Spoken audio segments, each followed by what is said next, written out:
With some of you, COVID, and the government digging 1 million graves.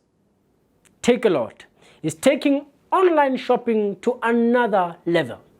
For as little as 4,899 rands cash or 499 rands on a monthly credit arrangement, you can now buy a coffin on Takealot.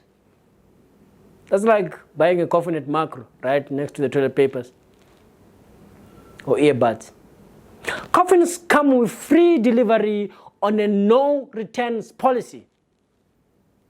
Imagine returning a coffin. Why? What would the reason be? Because you died and woke up? Because the coffin was just too uncomfortable for you to die and rest in peace? Needed some Ndhlovu. To enjoy the rest of the episode, click link in bio or description and enjoy.